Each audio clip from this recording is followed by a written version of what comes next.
vamos a iniciar, ya algunos se irán sumando en el transcurso.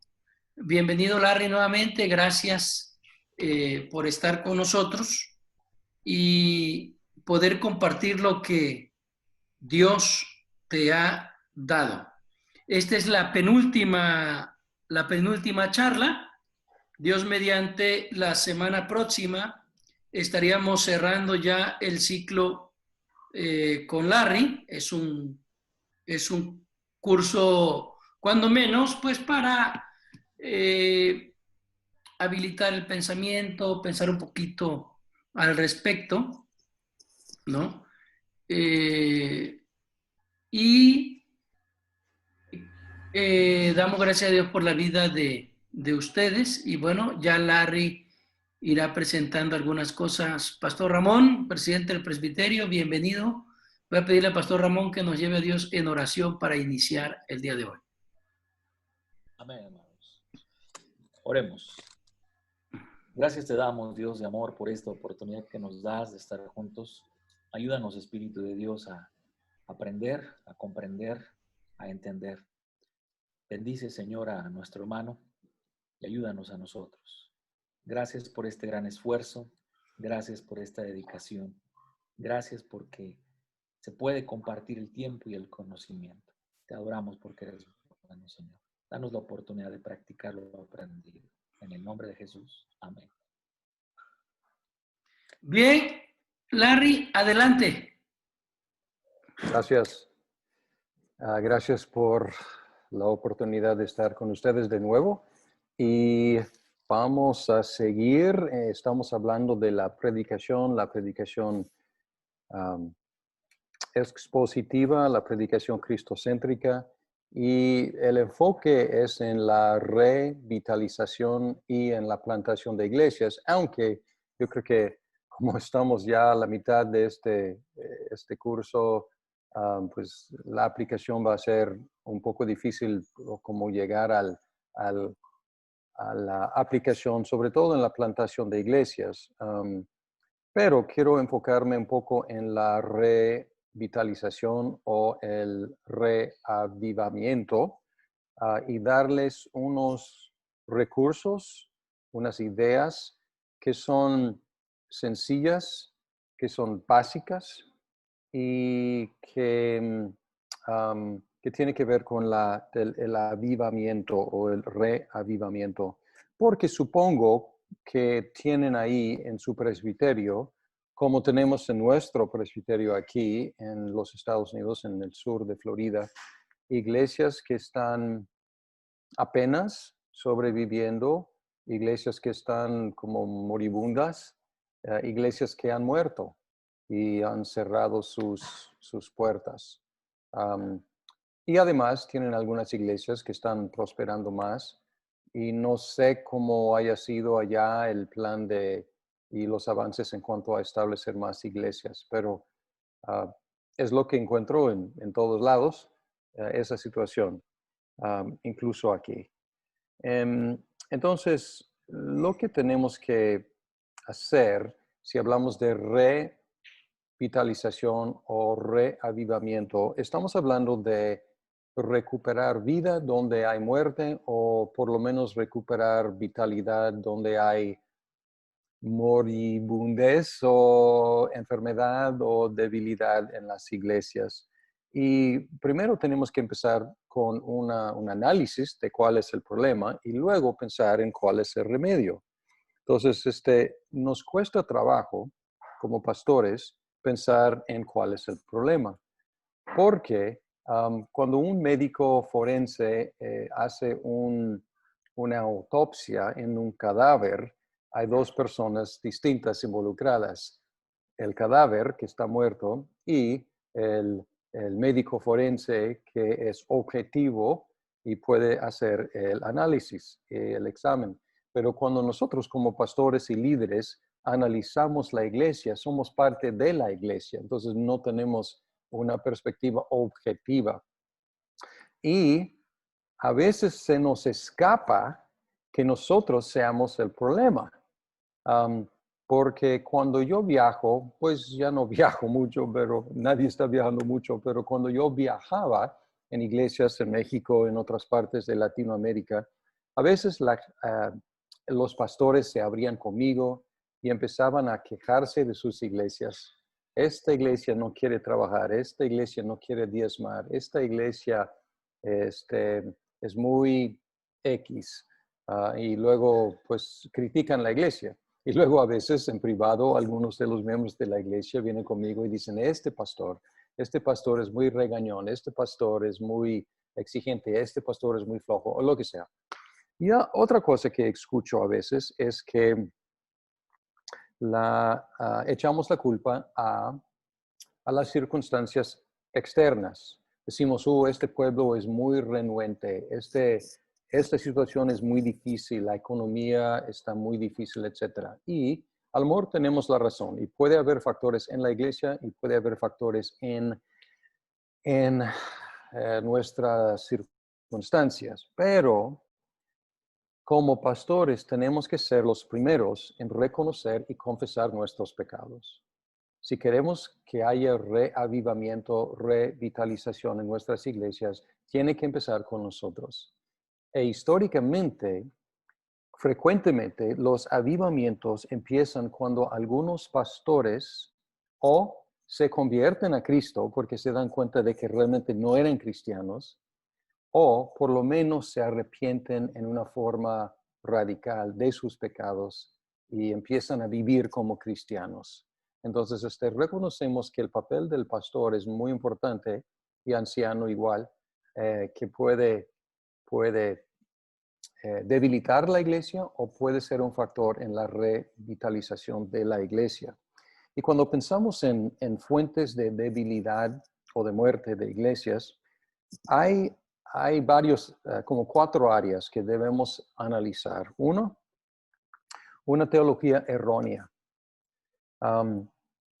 Nosotros a lo mejor uh, estamos como orgullosos de nuestra buena teología, pero lo que encuentro a veces es que hay una teología oficial que tenemos en nuestros símbolos doctrinales y luego hay una teología tolerada o hasta expuesta en la iglesia que no es la buena teología oficial. Y tenemos buena teología oficial en la iglesia presbiteriana, pero a veces o ignoramos, o toleramos o promulgamos otra teología. Y otras iglesias pues ni siquiera tienen las bases teológicas que tenemos. Entonces puede haber una teología errónea o, como en nuestro caso, la falta de poner en práctica y llevar a cabo la visión teológica que sí tenemos ya. Otra cosa que puede ser una causa posible de muerte o debilidad en la iglesia es el pecado. Pero no es tanto el pecado en la iglesia porque siempre hay.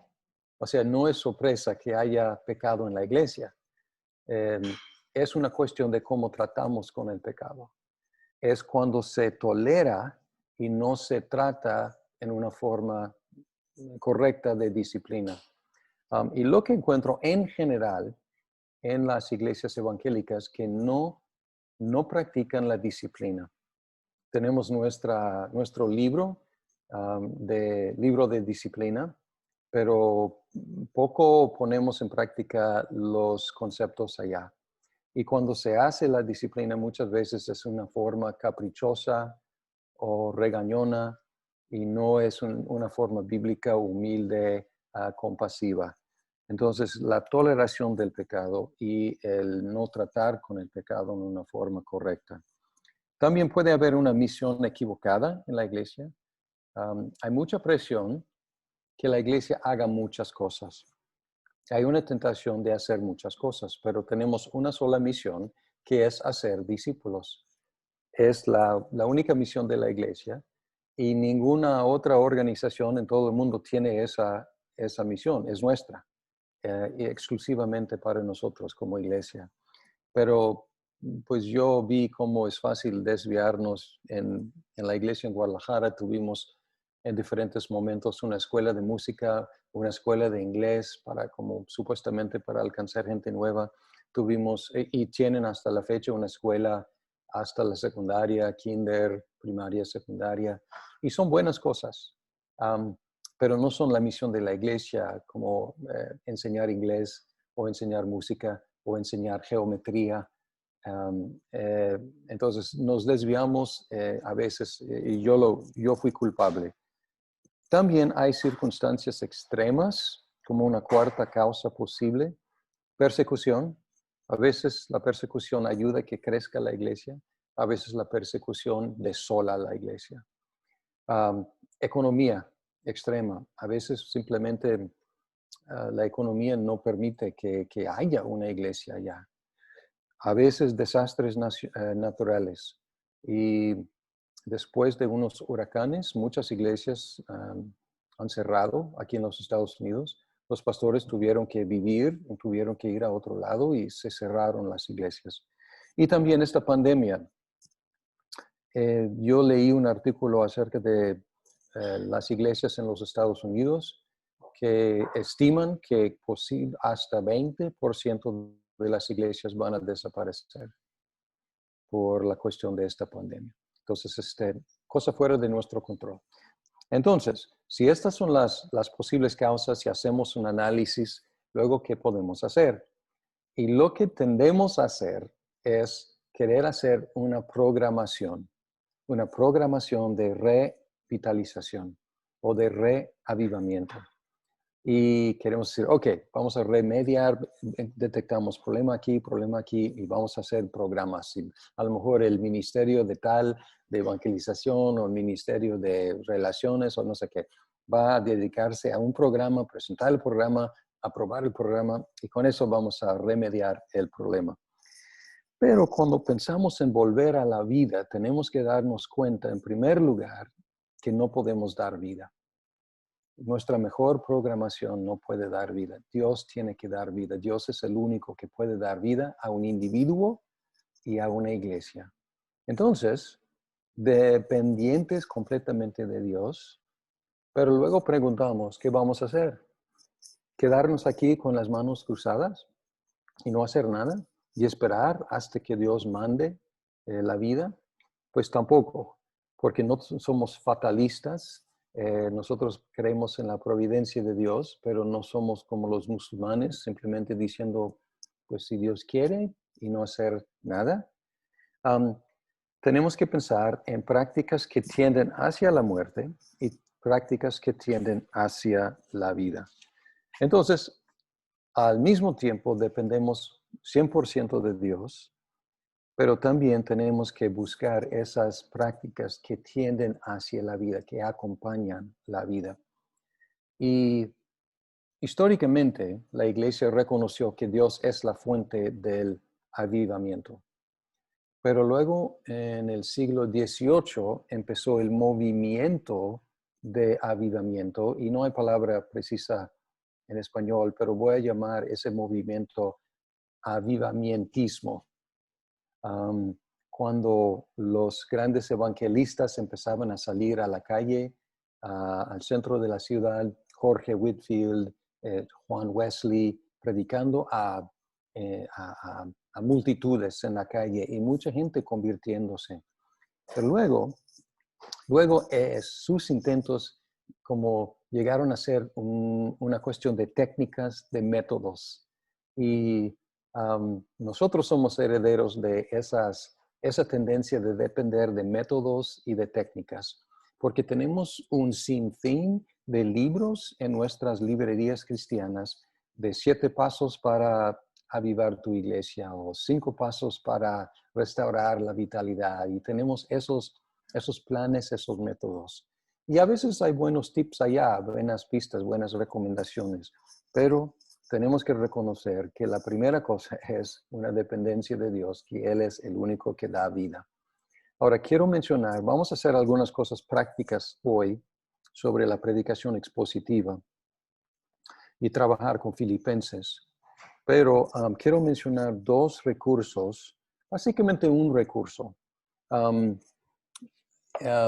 Pero ese recurso tiene una historia anterior. ¿Conocen a Timothy Keller? el pastor ya no está pastoreando una iglesia, pero pastoreaba la iglesia Redentor en Nueva York. Y cuando él empezó allá, más o menos cuando yo llegué a México, 1990, por ahí, y Nueva York era muy difícil, las iglesias morían y era muy difícil. Um, y algunos de sus amigos querían que Tim Keller fuera allá porque ellos preferían que él fracasara en lugar de ellos, porque era lo más probable, porque la mayoría que iba a Nueva York fracasaba. Entonces ellos preferían que él lo hiciera y que él fracasara. Mejor él que ellos. Pero una sorpresa para todos. Empezó a tener mucho éxito y la iglesia empezó a crecer. Creo que la primera clase de nuevos miembros fueron 200 personas. Y ha experimentado un crecimiento extraordinario en los primeros años, ya no tanto. Pero lo que hizo es que formó una organización que se llama Ciudad a Ciudad, City to City. Y este movimiento ya es mundial. Pero lo que quieren es buscar cómo tener o cuáles son los principios de avivamiento constante, de vitalización constante. No como la historia y muchas iglesias experimentan, como montaña rusa. Muerte, resurrección, muerte, resurrección, muerte, resurrección, o por lo menos debilidad y luego fuerza, debilidad. Entonces, cuáles son los principios que podemos aprovechar para tener una vitalidad constante, una renovación constante? Y él escribió este libro que está en español y se llama Iglesia Centrada. Iglesia Centrada. Y creo que es como juego de palabras porque quiere que la iglesia esté en el centro de la ciudad, pero también que esté centrada en el Evangelio, Y él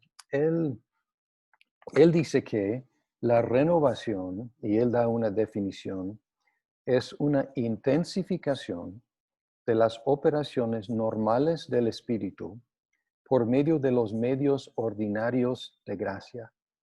Entonces, es una definición muy ordinaria. Dice que son las operaciones normales del Espíritu, o sea, cosas que el Espíritu siempre hace, como que convicción del pecado, regeneración, santificación, aseguramiento de la salvación y los medios de gracia ordinarios, que son predicación de la palabra, oración, sacramentos. Entonces aquí no es nada extraordinario, pero él dice que es una intensificación. Entonces, si tenemos las operaciones del Espíritu y tenemos los medios de gracia, sobre cuáles de estos tenemos algo de control. Obviamente no tenemos control sobre las operaciones del Espíritu, porque el Espíritu sopla donde quiera. Pero sí tenemos control sobre nuestro uso de los medios de gracia, sobre la oración, sobre la predicación, sobre los sacramentos. Entonces, ¿dónde debemos enfocarnos? Pues no podemos mandar que el Espíritu haga lo que queremos que haga, pero podemos orar, podemos predicar y podemos administrar los sacramentos con orden. Y él resume, y cuando digo su resumen, van a decir, pues qué sorpresa, ¿no? Pues dime algo que ya no sabía ya, o no supiera ya. Él dice que hay dos principales medios de avivamiento, y una es oración extraordinaria. Y él utiliza una expresión de Jonathan Edwards, el gran pastor congregacionalista en Nueva Inglaterra en los 1700, que fue parte del gran avivamiento en los 1700, que será 70 por ahí. Y él hablaba de oración extraordinaria. Y ¿cuántos de ustedes tenían o tienen reuniones de oración en su iglesia? Sí, pues muchos tenemos, ¿no? Um, y él dice que una oración, la oración extraordinaria, incluye confesión del pecado, peticiones por la salud de la iglesia y por la salvación de los perdidos y un anhelo de conocer a Dios.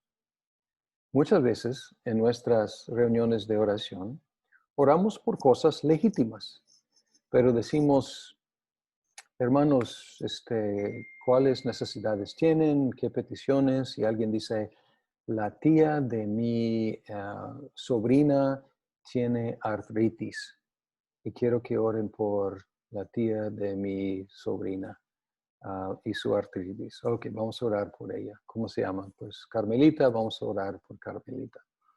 Y pues luego enfermedades, necesidades económicas, y los estudiantes siempre dicen que tengo un examen el viernes que viene, por favor, ora por mi examen. Entonces, todas estas peticiones son legítimas, pero son de mantenimiento. Mantenimiento. Salud, economía, éxito. No son oraciones como en primera fila de la guerra. No son oraciones de avanzamiento, de avance. Entonces, si vamos a enfocar nuestras reuniones de oración en el arrepentimiento, vamos a tener que confesar nuestros pecados juntos. Y esto es incómodo y no estamos acostumbrados a hacer eso porque nos da pena y muchas veces cuando confesamos las cosas no tan avergonzosas, las cosas respetables, o hasta somos capaces de confesar cosas que realmente son jactancias. Un pastor confiesa, Señor, perdóname por trabajar demasiado. Pues no es una confesión, es una jactancia, sobre todo si es enfrente de la gente de la iglesia, ¿no? Perdóname, Señor, por estar demasiado entregado a la obra y descuidar mi propia salud. Es una jactancia. Entonces, a veces, pues, no sabemos confesar públicamente. Y cuando oramos por la iglesia, oramos por cosas de mantenimiento en lugar de avance. Entonces, estoy tratando, espero, nunca he podido tener, no es cierto, tuvimos una reunión de oración extraordinaria en la primera iglesia en la cual estuve en Maryland. Y empezaba a crecer y empezaba la gente a buscar a Dios intensamente, a confesar sus pecados, a llorar, a anhelar el avance del reino. Entonces hubo algo extraordinario en mi experiencia, pero luego como menguó el fervor, estoy tratando aquí otra vez a tener, como fomentar ese tipo de oración. Entonces, cuando vamos a orar, tenemos una reunión media hora cada lunes en Zoom, así, y vamos directamente. Yo preparo un esquema, lo publico aquí comparto. Son peticiones que tienen que ver con arrepentimiento, con la vitalidad de la iglesia, con la extensión del reino, con el alcanzar a las naciones. Y no pido peticiones, no digo, ¿de qué quieren orar, hermanos? O sea, yo los dirijo a orar como si estuviéramos en la primera fila de la batalla. Entonces, algo que estoy tratando de hacer aquí. Y la otra cosa, Keller dice, además de la oración, es el Evangelio. Y él habla de redescubrir el Evangelio, de aplicar el Evangelio y de innovar en la presentación del Evangelio. Entonces, aquí da unas recomendaciones y aquí tiene que ver con la predicación. Y él dice, cuando predicamos, tenemos que distinguir entre la religión y el evangelio, porque él presenta un esquema de 3 posturas hacia Dios: la irreligión o el relativismo, la religión o el legalismo y el Evangelio. Y muchas veces nosotros caemos en el error de presentar el Evangelio como si fuera otra religión, sobre todo en México. Eres católico, quiero que seas evangélico. Eres católico, debes ser presbiteriano. Como simplemente cambiar tu etiqueta. En lugar de presentar el Evangelio como diferente a la religión que es legalista en sí. Así lo presenta Keller. Y en México, antes el ambiente era pura religión, pero ahora hay mucha irreligión también. Hay mucho relativismo. En el caso de mis hijas, era difícil. Ellas tienen más o menos 30 años, pero cuando estaban en México, en la prepa, la universidad, difícil encontrar entre sus compañeros un católico devoto. Muy difícil. O sea, bautizados católicos sí, a misa de vez en cuando, pero encontrar un católico devoto muy difícil. Y en el censo entre 2000 y 2010 en México, la Iglesia Católica perdió como 5% de sus feligreses. 5% de la población en 10 años. Alarmante. Por eso el Papa llegó diciendo, tenemos que evangelizar en México. Pero, ¿qué quiero decir con eso? Que pensamos que hay mucha religión legalista, es cierto, pero más y más. Y este 5% que perdió, algunos se convirtieron en evangélicos, pero muchos en ateísmo, muchos en relativismo. Entonces, él dice que tenemos que distinguir que el evangelio no es simplemente, pues, otra lista de cosas que hacer para agradar a Dios. Predicar tanto la santidad como el amor de Dios para comunicar la riqueza de la gracia de Dios.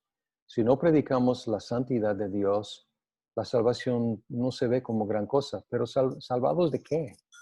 O sea, ¿cuál es el problema si Dios no es muy santo? Y si no predicamos el amor de Dios, no vamos a apreciar la riqueza de su gracia. Predicar no solo para hacer la verdad clara, sino hacerla real. Y mi problema muchas veces es hacer la verdad clara. Soy preciso, hago mi exégesis, explico bien y ahí lo dejo. Pero no hago la verdad real. Y aquí es la aplicación del Evangelio en la vida de la gente. Y luego predicar a Cristo desde todo texto de la Biblia. Todo texto de la Biblia. Predicar a Cristo en cada sermón. Un sermón sin Cristo no es un sermón cristiano. Y predicar tanto a cristianos como a no cristianos al mismo tiempo. Debemos suponer que en nuestras congregaciones hay cristianos, hay no cristianos, y hay cristianos que piensan, hay no cristianos que piensan que son cristianos. Entonces, ¿y cuál va a ser, qué necesitan cada uno de estos grupos? Necesitan escuchar el Evangelio constantemente. Estuve en una iglesia presbiteriana, no voy a mencionar el nombre del pastor, pero iglesia en México, en un centro de una ciudad importante, y ese pastor él tuvo un pedigrí impresionante para un pastor mexicano. Él fue evangélico de tercera generación o cuarta generación, no me acuerdo, de los dos lados, de papá y mamá. O sea, él tenía una herencia evangélica muy fuerte de 3, 4 generaciones.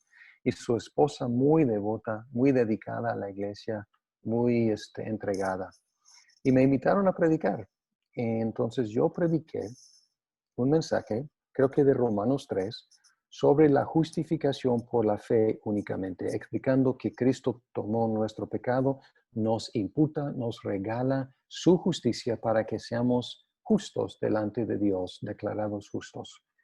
Y después del sermón, la esposa del pastor vino conmigo radiante, sonriendo, feliz, impactada, y me dijo, hermano, muchas gracias por el sermón. Y dije, pues de nada, hermana, pues qué bueno que le haya gustado. ella luego me dijo, jamás he escuchado lo que usted predicó hoy. Jamás lo he escuchado y estoy encantada. Esto cambia el panorama de todo. Y ella seguía. Y como me confundió su comentario, porque dije, pues, ¿cómo es posible que la esposa del pastor presbiteriano nunca había escuchado el evangelio de la doctrina de la justificación por la fe únicamente? Pero parece que o nunca la escuchó predicada o nunca tuvo oídos para oír y en ese momento a lo mejor Dios la regeneró. Entonces, después pensándolo, dije, ¿se habrá convertido en esa noche la esposa del pastor? Y posiblemente, pero nunca sabemos. Por eso siempre tenemos que predicar el evangelio. Muchas veces lo que hacemos es que aplicamos el evangelio a los no cristianos y aplicamos la ley a los cristianos. Decimos a los no cristianos, tienes que confiar en Cristo para tu salvación, y luego a los cristianos tiene que obedecer. Y es cierto que los cristianos debemos obedecer, pero lo que necesitamos para obedecer es el mismo evangelio. Bien, entonces es como mi estímulo para ustedes para orar y predicar a Cristo. Y dices, pues no necesitamos una conferencia especial para escuchar que tenemos que orar y predicar. Pero a veces es lo que se nos olvida, lo básico, lo más esencial. Y nos perdemos en muchas cosas. A mí me acuerdo una vez que estuve en una reunión de un sínodo o presbiterio. No me acuerdo, no importa. Y las señoras, la unión femenil, estaba reportando sus actividades para el trimestre o semestre, no me acuerdo. Y me dio mucha tristeza, porque reportaban, hermanos, estamos muy emocionadas porque visitamos a tantas iglesias. Y en tal iglesia les enseñamos cómo organizar su mesa directiva. Y luego en otra les enseñamos cómo organizar esto o aquello. Y después de contar todo lo que habían hecho, no había ninguna mención de estudiar la Biblia, ninguna mención de orar juntas, ninguna mención de evangelizar. Eran puras cosas administrativas. Y hay una tendencia en nuestros círculos de que crezca lo administrativo, lo burocrático. Me acuerdo cuando dijeron, y yo estuve en México, y dijeron, vamos a reducir la Constitución a un librito chiquito. Y yo dije, oh, qué bueno, excelente, estoy tan contento, porque había crecido. Pero luego dijeron, y vamos a agregar, y luego un manual de procedimientos. Y dije, oh.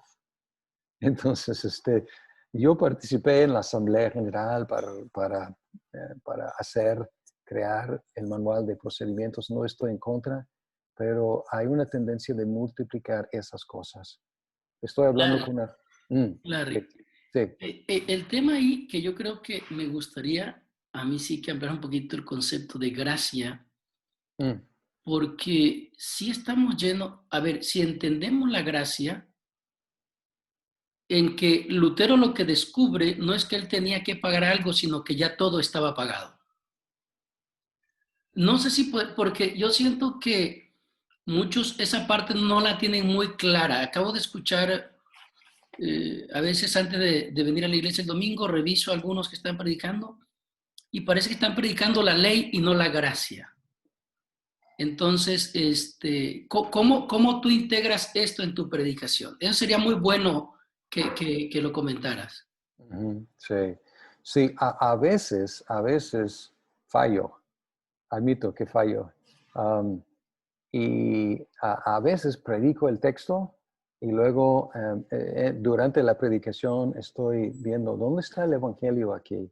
No hice esa conexión que insistí la última vez que todos busquemos. Pero básicamente les refiero a lo que hablamos la última vez, o sea, buscar ampliar el contexto o trazar la historia de la redención lo suficiente hasta que encontremos a Cristo. Porque lo que tendemos a hacer es, como mencioné, predicar la gracia a los no cristianos y luego predicar la ley a los cristianos. ¿Y qué necesitamos los no cristianos y los cristianos?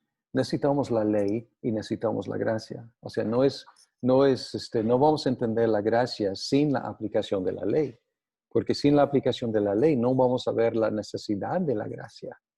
Pablo dijo, pues en otro tiempo yo estuve bien, pero luego el mandamiento me dijo no codicies y despertó toda manera de codicia en mí. Y luego Pablo se dio cuenta de que necesitaba la gracia de Dios, que no pudo por medio de la ley.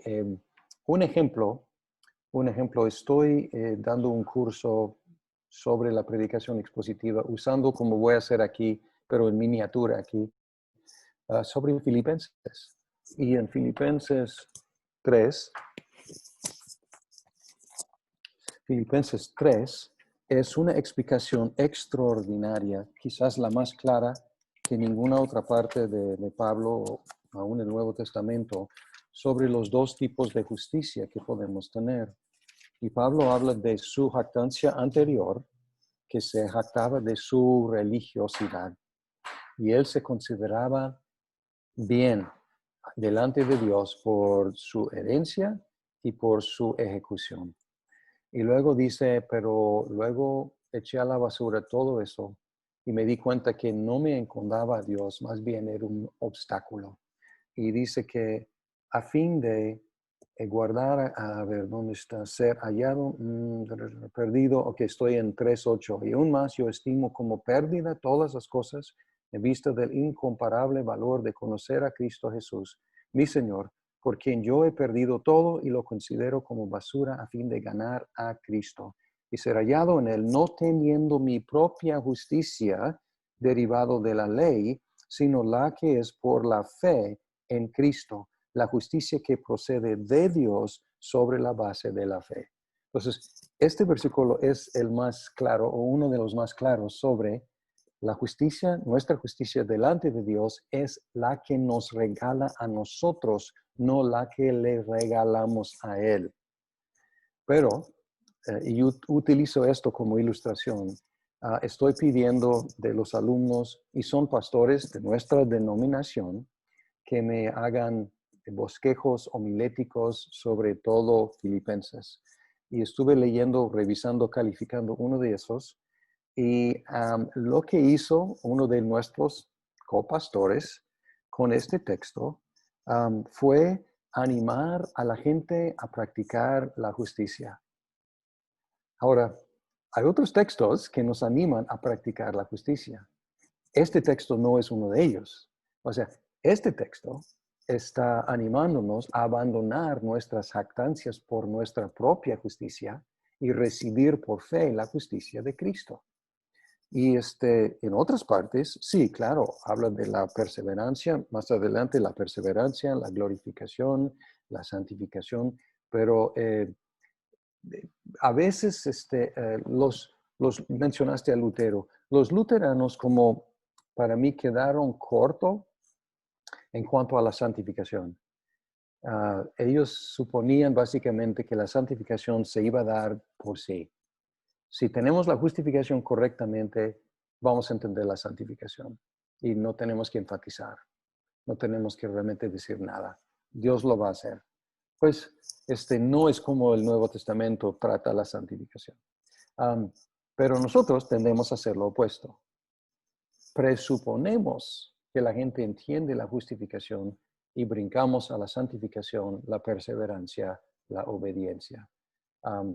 Pero, pues, un consejo sería predicar casi como un luterano, no digo completamente, porque hay que incluir la santificación, pero predicar constantemente la gloriosa doctrina de la justificación y además la adopción.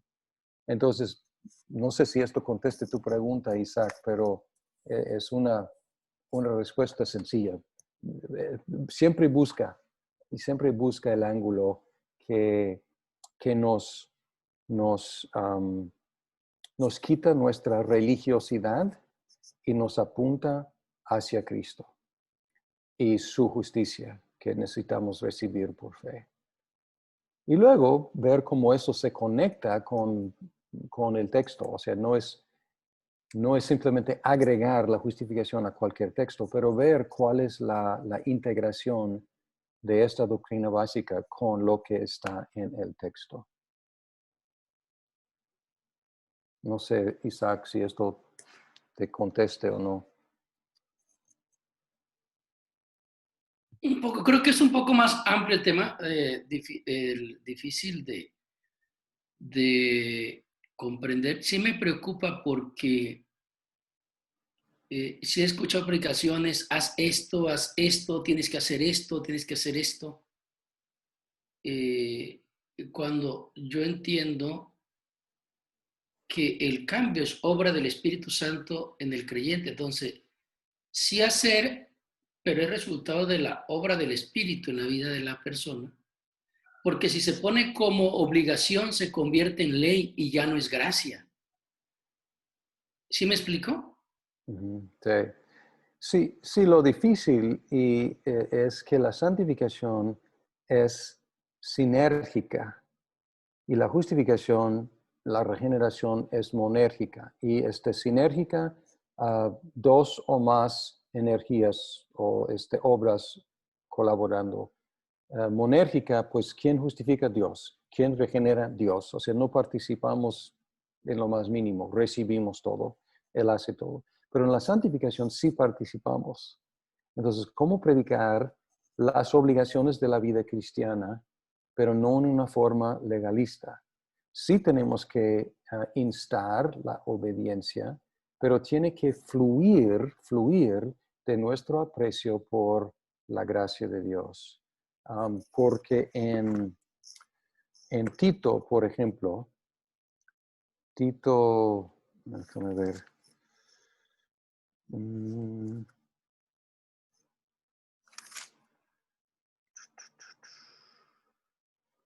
Ok, aquí Tito 2:11. Porque la gracia de Dios se ha manifestado, trayendo salvación a todos los hombres, enseñándonos que negando la impiedad y los deseos mundanos, vivamos en este mundo sobria, justa y piadosamente. Y hay que ver aquí, o sea, no quiero como hacer que a los luteranos una caricatura, pero si hacemos una caricatura de los luteranos y de nosotros, ellos predican el 11 solamente y nosotros el 12. El 11, porque la gracia de Dios se ha manifestado trayendo salvación a todos los hombres. Punto. Y nosotros, el 12, negando la impiedad y los deseos mundanos, vivamos en este mundo sobria, justa y piadosamente. A veces predicamos el 11 a los no cristianos, pero Pablo está aquí hablando a los cristianos. Entonces, un recordatorio constante de la gracia de Dios que trae salvación a los hombres, y aquí todos los hombres creyentes, obviamente. Y además, esa gracia nos enseña a negar los deseos, la impiedad, los deseos mundanos, viviendo en este mundo sobria, justa y piadosamente. Entonces, hace la liga entre la pura gracia recibida por fe y el vivir cristiano. Pero lo que no hace es hacer el vivir cristiano como una escalera para ganar el favor de Dios. Eso sería legalismo. Y hay muchos ejemplos de cómo Pablo lo hace. Romanos, me encanta la transición entre Romanos 5 y 6. Porque 5 capítulos de convencernos de que estamos condenados por nuestros pecados, que Cristo fue condenado en nuestro lugar, tenemos que confiar en Él y no en las obras de la ley. La justificación es por fe únicamente y que nos declara justos delante de Él solamente por la obra de Cristo y que recibimos por fe. Y luego hace la pregunta en el versículo 1 de capítulo 6, ¿qué diremos entonces? ¿Continuaremos en pecado para que la gracia abunde? Y dice, de ningún modo. Y luego explica, nosotros que hemos muerto al pecado, ¿cómo viviremos aún en él? Y si seguimos leyendo, encontramos una preposición ahí repetida, con. Antes de capítulo 6 encontramos más bien la preposición por. Entonces tenemos que predicar el por y el con. El por, Cristo murió por nosotros, Cristo resucitó por nosotros y por lo tanto tenemos la justificación, tenemos pues adopción viene en capítulo 8 más bien, pero la sustitución, la obra vicaria de Cristo es algo que siempre tenemos que predicar. Pero luego Él empieza a decir, no solamente murió por nosotros, sino también morimos con Él. No solamente resucitó por nosotros, sino también resucitamos con Él. Y el hecho de que Él haya muerto y resucitado por nosotros nos da la justificación. Y el hecho de que nosotros morimos con Cristo y resucitamos con Cristo nos da una vida nueva. Pero hay que observar que tanto la justificación y la santificación están conectadas ¿con qué? Con la muerte y la resurrección de Cristo. Entonces, si mantenemos estas dos doctrinas básicas conectadas a la muerte y resurrección de Cristo, no vamos a caer en el legalismo. Pero si predicamos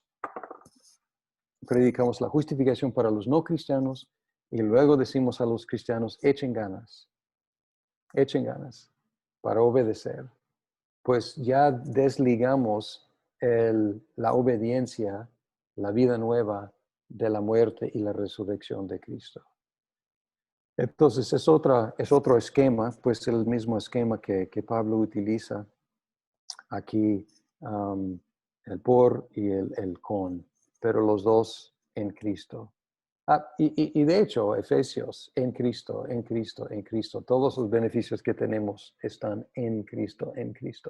Entonces, si concebimos de todos estos beneficios como nuestros en Cristo, entonces no estamos en peligro de ser legalistas. Pero cuando desconectamos estas cosas de Cristo, pues ya estamos en peligro de predicar ley en una forma legalista, no en una forma evangélica. No sé si esos comentarios ayuden o no. Voy a usar un mal ejemplo mío del domingo pasado. Estamos preparando aquí para recibir nuestros primeros miembros después de 3 años. Recibir como 20 miembros para constituir la iglesia como una misión con miembros. Hasta ahora ni siquiera hemos tenido miembros. Entonces vamos a bautizar 2 nuevos convertidos. Vamos a tener la cena del Señor por primera vez en 3 años. Porque antes no pudimos, porque miembros no tuvimos. Entonces aproveché haciendo algo que no me gusta hacer normalmente. Estoy haciendo 3 sermones temáticos, a pesar de mi recomendación de hacer exposición consecutiva. Hice un sermón sobre la membresía eclesiástica, de textos, pero usando textos, obviamente. El domingo pasado hice un sermón sobre el bautismo. Y hablaba de qué es el bautismo, varios textos, quiénes deben ser bautizados, varios textos, y luego cómo debemos hacerlo, algunos textos, y luego es el bautismo necesario, pues un texto. Y luego estuve en la conclusión del sermón, y me di cuenta que había hablado mucho del bautismo, pero no de Cristo. Había hablado mucho del bautismo, pero no del Evangelio. Entonces hice remedié ahí sobre la marcha y en mi conclusión apunté a Cristo. Pero dije, wow, tanto hablo con otros acerca de predicar a Cristo en cada sermón y estuve a punto de no hacerlo. Pero parte de la razón por la cual fallé, o casi fallé, fallé en mi preparación, fue porque había escogido un tema en lugar de un texto. Si hubiera sido un texto, habría buscado a Cristo. Pero como estuve predicando sobre un tema, como se me fue. Hice como una conferencia teológica y luego al final dije, ¿qué pasó con Cristo? Y la mejor parte del sermón fue esa conclusión de Cristo. Entonces, pues, es fácil aún para, para los que recomendamos predicar a Cristo en cada sermón, es fácil no hacerlo. Pero es mi recomendación y pues lo que Keller está diciendo aquí, pues soy discípulo de Clowney. Keller fue uno de mis profesores, pero Keller fue discípulo de Clowney también en ese sentido. Y ¿qué iba a decir? Y mencionaste de Bryan Chapell, el enfoque en la condición caída. Siempre podemos como, si no sabemos otra cosa que hacer, podemos usar el enfoque en la condición caída. No me gusta como la única forma de predicar a Cristo, pero si no sabemos qué más que hacer, pues es algo que siempre está a la mano. ¿Y qué es? Ver en el texto cuál es la problemática y ver cómo Cristo resuelve, contesta, salva de esa problemática. Y pues si no vemos otro camino, pues ese camino siempre puede funcionar. El problema con ese enfoque en la condición caída muchas veces presenta a Cristo en una sola forma, como el que nos ayuda. Y escucho muchos sermones que dicen, esto es lo que debemos hacer, no podemos hacerlo, Cristo nos ayuda a hacerlo. Entonces, es cierto, pero no es el enfoque de cada texto. Y además presenta a Cristo constantemente como el ayudador, nuestro ayudante. Pero otros textos lo presentan como el profeta, como el rey, como el juez, como la víctima, como el siervo. Entonces, hay muchas diferentes formas en las cuales el texto presenta a Cristo, no solamente como el que nos ayude, o el que nos ayuda con nuestra problemática de ser pecadores. Entonces, está bien esa manera, no truco, pero esa manera de hacerlo. Y es mejor que no predicar a Cristo. Yo como Pablo, prefiero que Cristo se predique, aunque no sea por la mejor hermenéutica, que no se predique. Entonces, cuando evalúo un sermón, tengo los míos y los de los demás, dos pruebas. ¿Predicó el texto y predicó a Cristo? Si hizo esas dos cosas, pues fue un buen sermón. Fue un sermón cristiano y valió la pena. Pero si no predicó el texto y no predicó a Cristo, pues no. Entonces, pues yo prefiero que sea inelegante, que sea un parche, que no esté ahí. O sea, como yo hice un parche en mi sermón, porque estaba saliendo el aire y no había Cristo en mi sermón. Entonces hice un parche al final, pero mejor pues un parche que nada. Pero mejor que eso es ver integralmente cómo el texto prefigura, anticipa, proclama, necesita, explica a Cristo. Entonces, mejor hacerlo integralmente, pero si no, pues de alguna forma u otra incluir a Cristo en el sermón. Entonces ya a lo mejor me estoy repitiendo ahora, pero son algunas respuestas en general a la pregunta de Isaac. A ver, son las 2, tenemos 2 aquí, 12 allá, tenemos como media hora más. ¿Podemos seguir con este tema o podemos hablar de cómo estructurar una serie expositiva? Entonces cambiamos aquí de carril y hablamos de eso y de recursos para acercarnos más al texto en griego. Entonces, ¿listos para unas cosas prácticas aquí? Bien. No escuchando ninguna objeción, pues voy a seguir. Voy a ver si puedo. Sí, puedo compartir mi pantalla. Hablé en una de las sesiones de la importancia de poder acercarnos al griego y al hebreo y entendiendo que no vamos a ser todos expertos.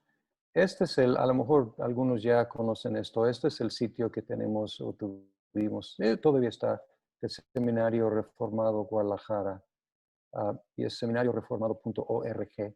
No sé qué recursos tengan, donde están sobre griego y hebreo, pero aquí en los cursos tenemos hebreo bíblico y debe llamarse como introducción al hebreo bíblico.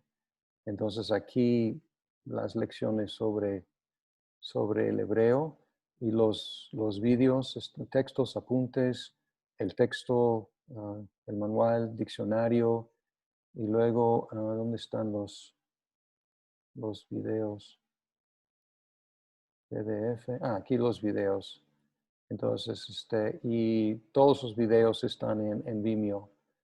Y luego hay también 2 cursos sobre griego. Aquí hay una introducción al griego. Esto es como para empaparnos un poquito. Y el texto de ese curso no me gustó. Empecé a encontrar muchos como errores en el curso. Pero aquí tienen, pues, para entender un poco de cosas como declinaciones de los sustantivos, cómo funcionan preposiciones, adjetivos, verbos, participios, pronombres, etc. Entonces es una introducción a la gramática griego. Y luego griego del Nuevo Testamento. Este curso es mucho más completo y mucho más pesado. Hay, creo que como 32 conferencias. Aquí algunos enlaces. Déjame ver si todavía funcionan. Ya no funciona, lástima. Voy a tener que ver esto. Greek Bible. Ok. Aquí está. Este sí funciona.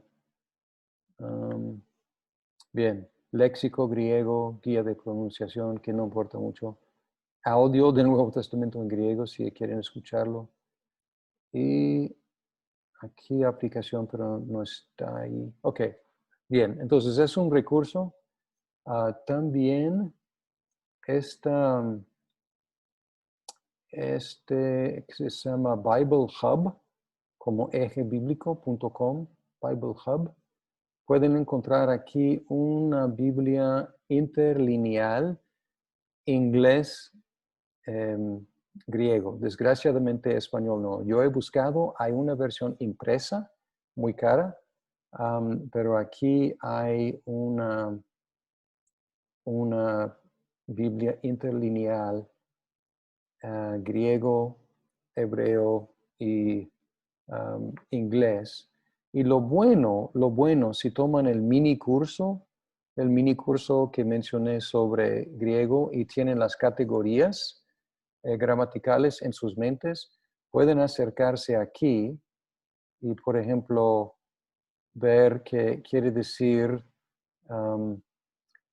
noun, que es sustantivo, nominativo, masculino, singular. Entonces, lo bueno es que muchos de los términos gramaticales son casi iguales en inglés y en español.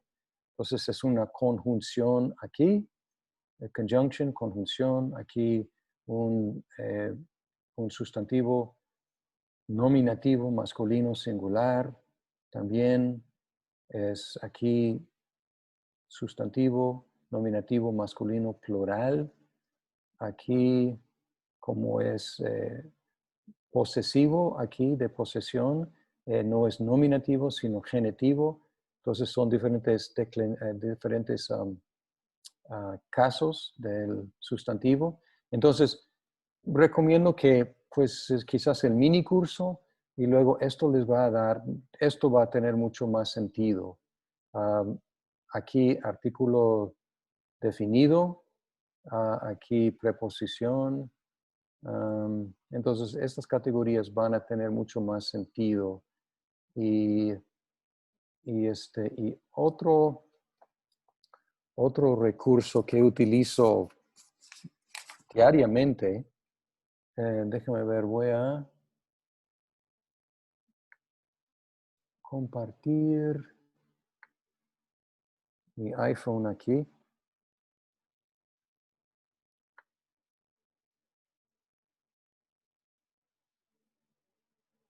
Ok. Um, no, esta aplicación Logos Bible existe como Logos Biblia, pero no tiene tantas opciones. Pero Logos Bible, si abres Logos Bible, puedes ir a cualquier texto. Aquí estoy en 1 de Juan 1 y simplemente tocando la palabra, puedes ver aquí que es del verbo acuo, quiere decir escuchar, es un verbo, tiempo perfecto, voz activa, modo indicativo, primera persona plural. Entonces aquí, y luego abajo tiene la traducción. Entonces, desgraciadamente todo en inglés. No he encontrado algo así en español, pero si manejan algo de inglés y manejan las categorías gramaticales en español, esto les va a dar acceso a mucho. Entonces aquí igual puedes hacer muchas opciones aquí. Puedes hacer una búsqueda de otras veces que aparece en la Biblia, etcétera, etcétera. Entonces, recomiendo estos dos. Y luego quiero, ¿qué más? Quiero mostrarles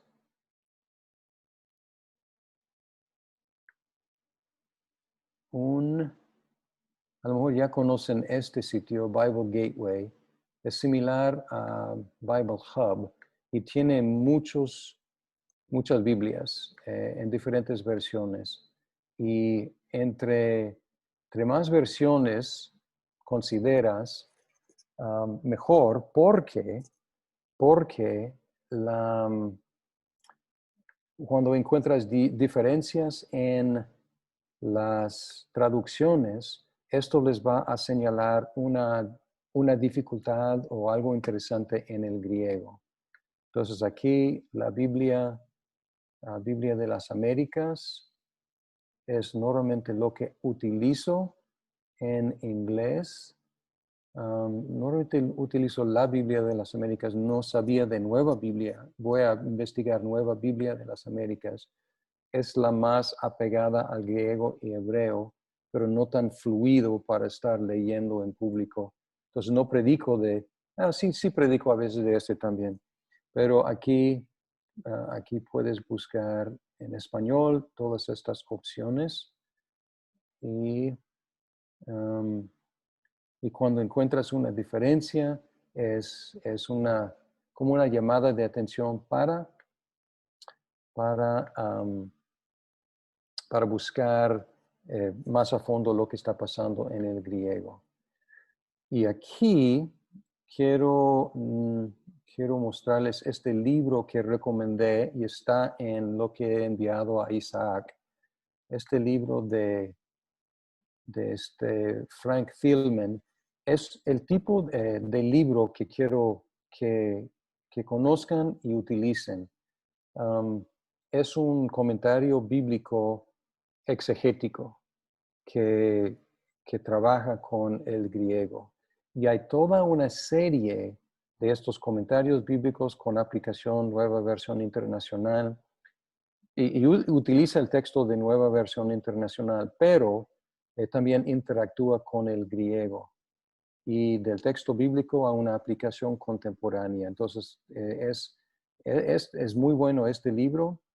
Y pueden ver aquí, pasta dura, 1,236 pesos. Este es el sitio de amazon.com.mx. Pero pueden ver aquí, Kindle. Y Kindle es un libro electrónico. Yo creo que no se ha utilizado tanto en México, pero les recomiendo que conozcan a Kindle porque aquí pueden comprar por 107 pesos y aquí es la aplicación gratuita que pueden leer en tu laptop, en tu teléfono, en donde sea, cualquier aparato.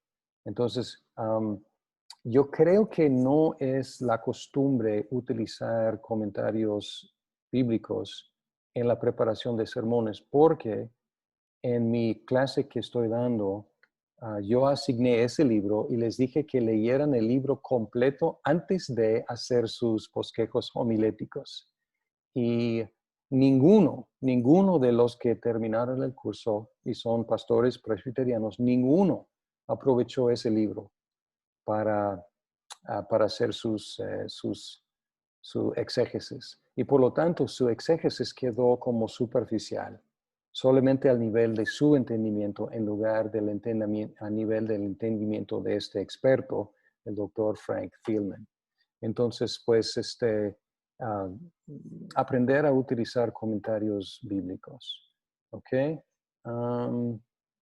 Y aquí puedo mostrarles un recurso más y es cómo se ve este es mi Kindle en mi laptop.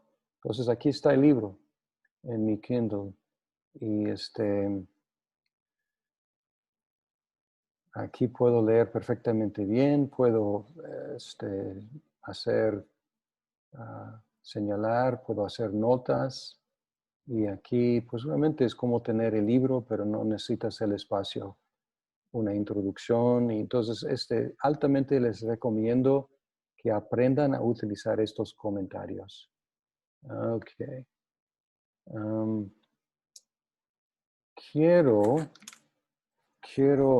Tenemos como 15 minutos. Quiero hacer un ejercicio con ustedes. Ya desaparecieron todos, casi no veo a nadie aquí, pero voy a necesitar su participación en lo que vamos a hacer aquí. Entonces, favor de prender sus vídeos para que podamos hacer algo juntos. Apreciamos que si pueden, por favor, prendan sus cámaras, abran sus cámaras. Abran sus cámaras, sí, por favor. Y abran sus Biblias a Filipenses, porque vamos a hablar de una serie de sermones consecutivos, expositivos, sobre la carta de Pablo a los filipenses. Entonces voy a apagar aquí para que yo pueda verlos mejor. Voy a apagar aquí utilizar la Biblia. Entonces, con las Biblias abiertas, pues vamos a hacer la pregunta. Nuestra iglesia aguanta una serie de cuántas semanas. A lo mejor si nuestras iglesias no están acostumbradas a series consecutivas, pues a lo mejor no van a ser muchas semanas. Entonces, y si tenemos que navegar Día de los Padres, Día del Pastor, Mes de la Reforma, cosa que estoy recomendando que eliminen poco a poco, pero ¿qué piensan? O sea, tenemos el libro, la carta de Pablo a los Filipenses.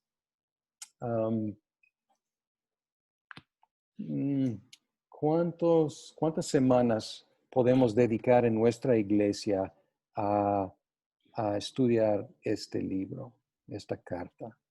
Puede ser de 8 a 12, pueden salir. Ok, de 8 a 12. Y de hecho,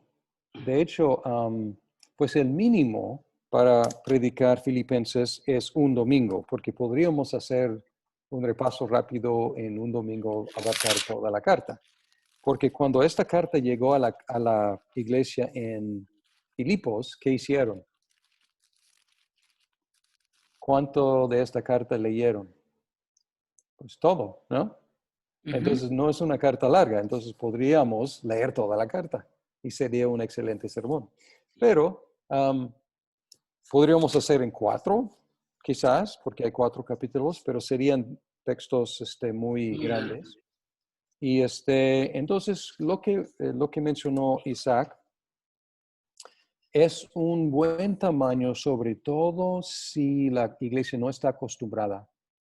Hay iglesias que aguantan hasta años, pero en mi experiencia, las iglesias en el occidente, 2, 3, 4, yo he extendido hasta todo un año, pero rara vez. Entonces, para empezar, yo creo que entre 2 y 3 meses es un buen número. Y con una carta chica, pues podemos acomodar bien. Entonces, lo que queremos hacer es buscar unidades de pensamiento. Y para hacer esto, tenemos que prestar atención a conjunciones, a cambios de modo del verbo. Por ejemplo, si el verbo está en el modo indicativo y luego cambia a imperativo, debemos buscar conjunciones y preposiciones. Debemos buscar palabras de transición. Debemos buscar estar atentos a cambios de enfoque. Y a veces nos ayudan las divisiones que los editores han puesto, pero a veces no. Y en Filipenses tenemos 2 versículos que parecen como un poco huérfanos, no bien acomodados en sus capítulos.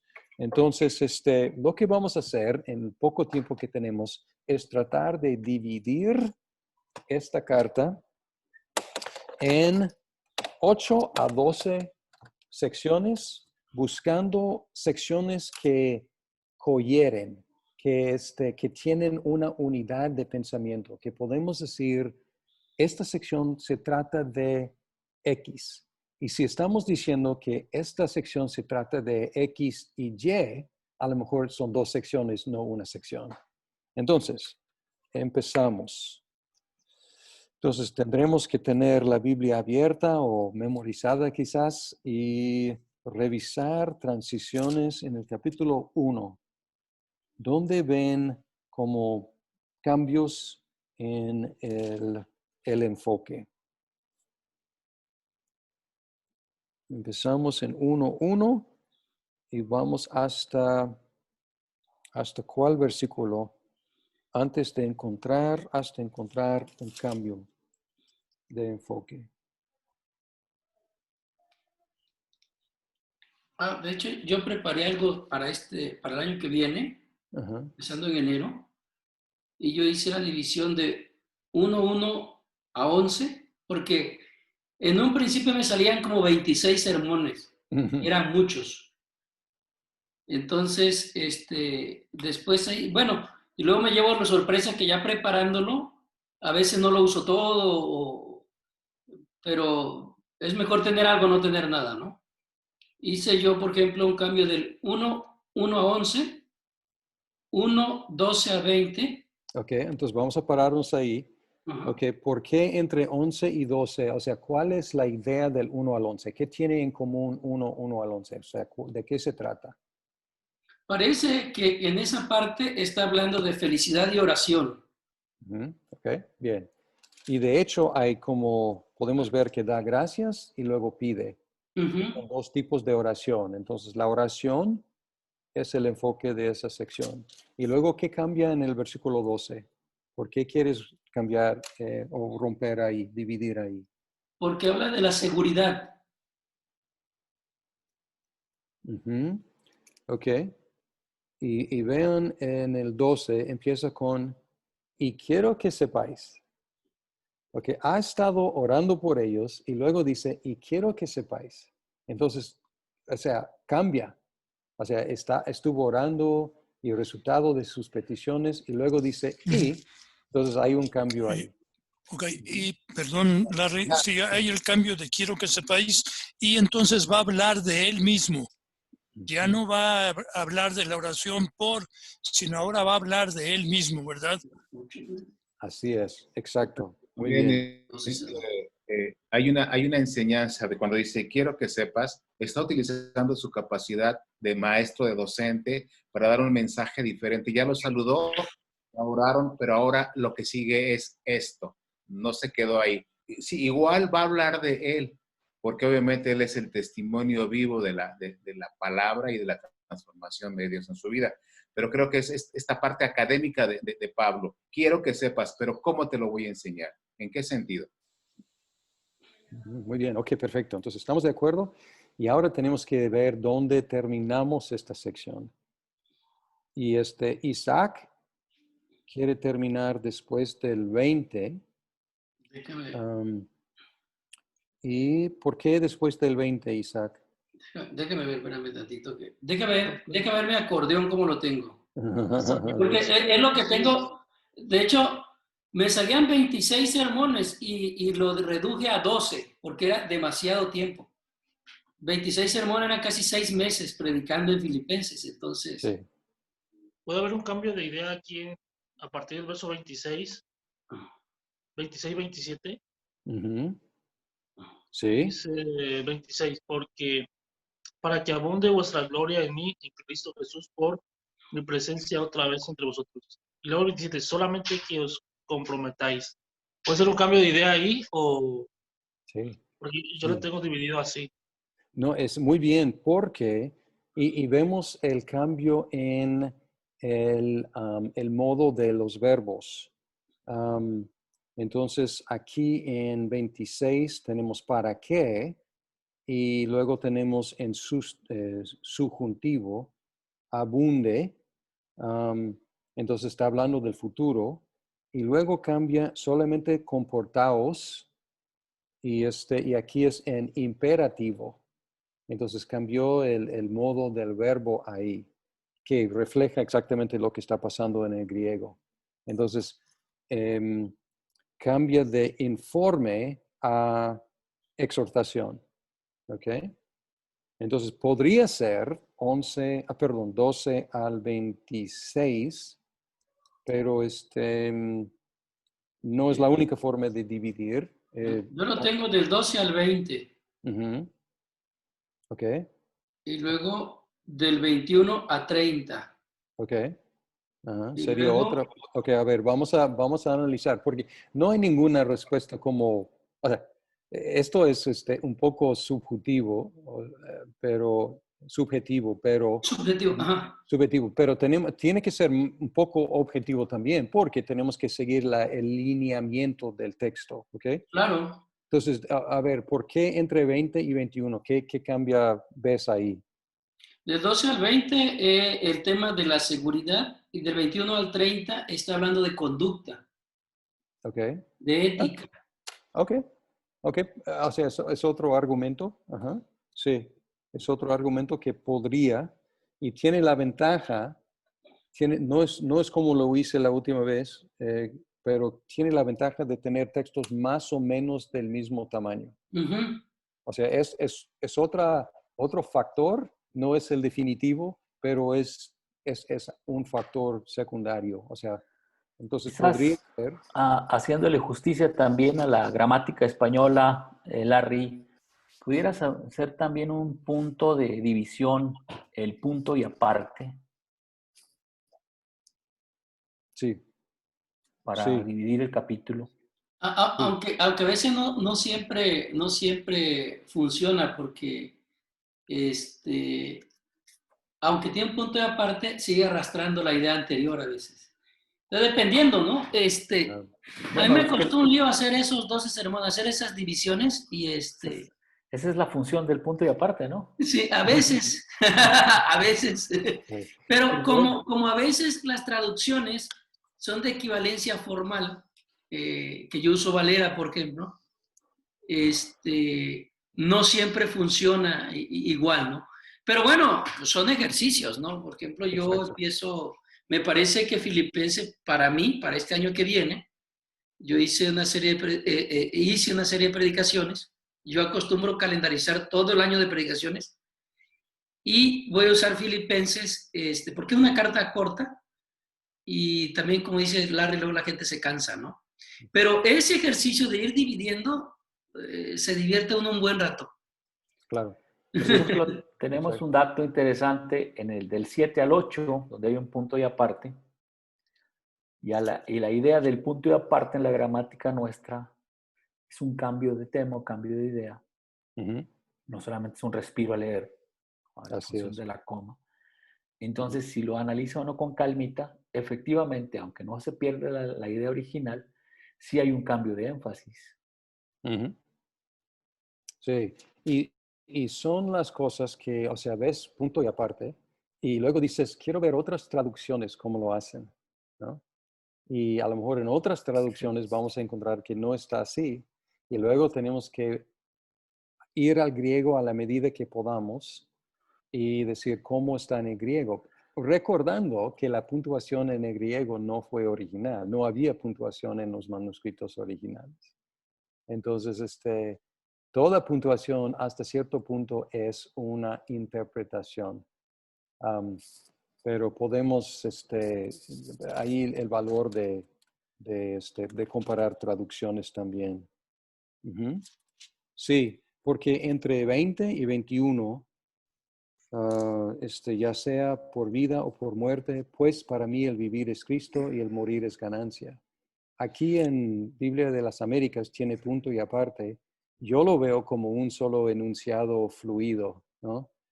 Am, entonces, o sea, ah, podríamos cambiar allá, pero yo lo veo como muy fluido, pues refiriéndose a lo anterior. Bien, nos ha llegado el tiempo, entonces no avanzamos mucho, pero me encanta este ejercicio porque es lo que hago y lo que tenemos que hacer para planificar una serie expositiva. Entonces les recomiendo que sigan ese ejercicio y la próxima vez, y será la última vez, en esta ocasión, en 8 días, que podamos seguir con esto.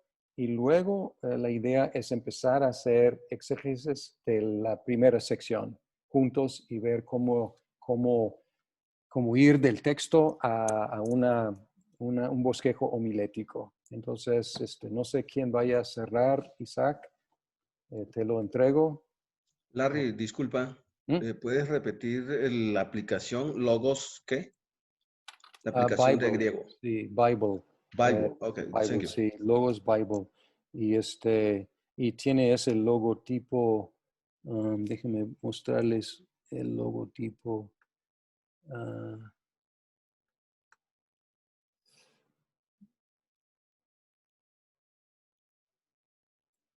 este logotipo aquí, así de azul, Logos Bible. Y este de Bible también es muy muy bueno. Es la otra. Yo utilizo básicamente estos y luego mi Kindle. En mi Kindle tengo mis comentarios. Entonces, porque cuando salí de México dejé ahí muchos libros y porque estoy en una casa, la casa de ustedes aquí es más chiquita y no tengo oficina de iglesia aquí. Entonces regalé muchísimos libros, entonces estoy usando más Kindle, aunque no es el mismo sensación de palpar un libro, no es lo mismo, pero pues ni modo. Entonces estos tres son los que utilizo más: Bible, Logos Bible y Kindle para mis estudios. Uh-huh. Sí, es típico cuando uno está viajando por muchas partes. Es mejor tener la tecnología que muchos libros. Sí, así es. No, y es más fácil. Luego puedes leer en el teléfono. Kindle es muy práctico, ¿no? Y pues te da la opción de subrayar, hasta te ubica con diccionario cuando hay palabras que no comprendes y tiene varias cosas interesantes. Además de que baja en un 90% el costo del libro. O sea, por ejemplo, dice que tienes Filipenses de 1,000 pesos y que vale 100 y tanto, ¿no? Es sorprendente. Vale la pena. El tema es, bueno, no da tiempo de hablar de exégesis, pero aunque ya abordó un poquito el tema el Larry, pero el próximo, cuando menos lo que queremos es inquietarles un poco, porque yo digo que los buenos sermones no caen del cielo. Entonces hay que trabajar arduamente en ese sentido. Y gracias, Larry. Nos vemos. No sé, ¿alguna pregunta o comentario para no cerrar tan abruptamente? Pregúntenle, pues no. Larry no siempre se deja agarrar tan fácil, ¿eh?